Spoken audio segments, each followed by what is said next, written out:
किसान भाइयों, आप सभी का स्वागत है।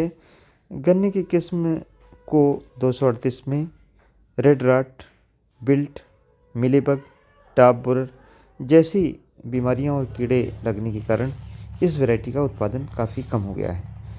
ऐसी दशा में ऐसी कौन सी गन्ने की किस्म हम चुनें जिससे कि इन बीमारियों से निजात मिल सके? चूँकि आपके खेत में इनाकुलम का जो लोड है रेड रॉट का, बिल्ट का, काफ़ी बढ़ गया है 238 के कारण।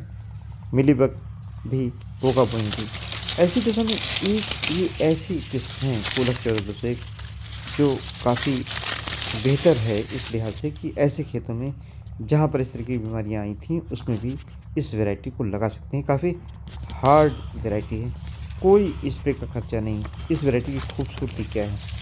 सबसे अच्छी बात है कि इस वैरायटी का जर्मिनेशन यानी जमाव बहुत ही जल्दी होता है, बहुत ज़्यादा मात्रा में होता है। उपज लेने के लिए दूसरा सबसे बड़ा पहलू है कि नंबर ऑफ़ टिलर्स अच्छे हों, सिंक्रोनाइज़्ड हों। इस वैरायटी की टिलरिंग भी अब तक की जितनी वैरायटी हैं सबसे अच्छी है। लेकिन उपज के लिए एक और बहुत महत्वपूर्ण पहलू है, क्या है? वो है गन्ने की लंबाई। इस वैरायटी की कमी है कि अगर देर से इसकी बुआई करते हैं और न्यूट्रिशन अगर आप कम डालते हैं, तो इस गन्ने की लंबाई नहीं बढ़ती, जिसके कारण इसका उपज कम रहता है। किसान भाई कहते हैं कि ये किसान भाइयों को बर्बाद करने वाली वैरायटी। लेकिन अगर बसंत काल में आप फरवरी में, मार्च में प्लांटिंग कर लें और शरद काल में सितंबर, अक्टूबर में प्लांटिंग कर लें, साथ ही में गोबर की सड़ी खाद, बैलेंस न्यूट्रिशन कर लें, तो इस वैरायटी में आपको अर्ली शूट ग्रोथ के लिए ज़्यादा स्प्रे करने की आवश्यकता नहीं है। टॉप बोरर के लिए स्प्रे करने की आवश्यकता नहीं है।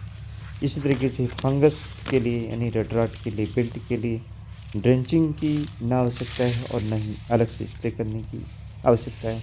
238 में बहुत से किसान भाई 10 बार तक स्प्रे करते रहे हैं इन बीमारियों से बचने के लिए। चाहे वो पोका बोइंग हो, चाहे आप देखेंगे अर्ली शूट बोरर हो, चाहे बाद में टाप बोरर हो, चाहे मिलीबग हो।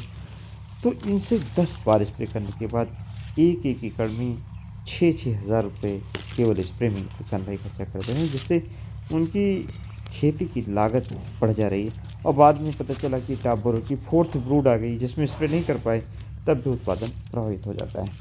और आगे क्योंकि 238 गन्ने की किस्म को आप चला नहीं सकते, उसमें रेड रॉट और साथ ही में बिल्ट आ चुका है। मिलीबग भी बहुत ज़्यादा मात्रा में लग रहा है। 118 भी बहुत दिन तक चलने वाली नहीं है क्योंकि उसमें रूट स्टॉक बोरर लगा हुआ है, साथ में बिल्ट लगी हुई है। तो ऐसी दशा में ऐसी जो मजबूत किस्में उसको आप देख सकते हैं। हमने इस गन्ने को 20 अप्रैल को लगाया था और ये अभी फ़ोटो हमने कल का है लिया है, वीडियो ली है। इसके पहले अगस्त के जो वीडियोज़ हैं वो मैंने डाल रखे हैं, उसको आप देख सकते हैं, बाद में देख पाएँगे।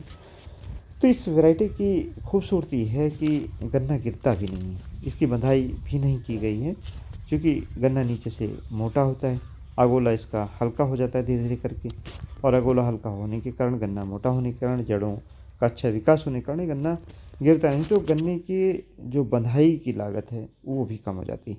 और जो एक बहुत अच्छी ख़ास बात है कि रेटूनिंग के लिए यानी पेड़ के लिए ये बेस्ट वैरायटी है, चूँकि नीचे की जो पोर है छोटी-छोटी होती है, बहुत सारे टिलर्स निकलते हैं, तो ऐसी दशा में इसका रेटून बहुत अच्छा लिया जा सकता है। यहाँ देख रहे हैं कितना स्वस्थ गन्ना लग रहा है, जबकि 20 अप्रैल का लगाया हुआ है, अगस्त की ये फ़ोटो है।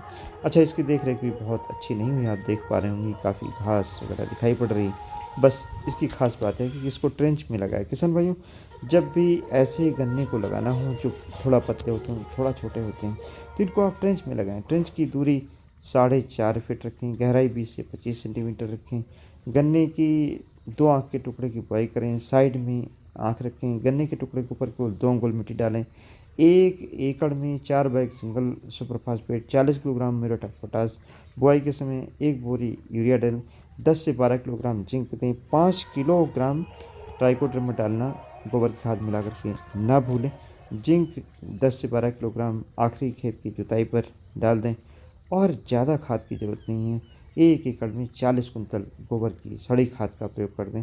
नाइट्रोजन की मात्रा को 20% अगर आप कम कर लेते हैं, तब भी इस वैरायटी का अच्छा और बेहतर उत्पादन पौधे का और साथ ही में पेड़ी का भी लिया जा सकता है। किस भाइयों आप निर्णय लें, अभी आपको कम से कम 2 वैरायटी 3 वैरायटी लगानी चाहिए, जिसमें हम आपको सलाह देते हैं COL के 16-202, साथ ही में 18-231, 17-231, ये कुछ ऐसी गन्ना किस्में हैं 238 के जाने के बाद इन गन्ना किस्मों को लगा करके अपने खेत के अनुसार उनकी टेस्टिंग करके और अच्छा उत्पादन आप ले पाएंगे। इस लिहाज से आज मैंने ये वीडियो बनाई है, क्योंकि 238 को तो आपको बदलना पड़ेगा। 238 से बहुत ज़्यादा दिन तक नहीं चल सकती, ये वैरायटी पूरी तरीके से ब्रेक डाउन हो गई है। धन्यवाद।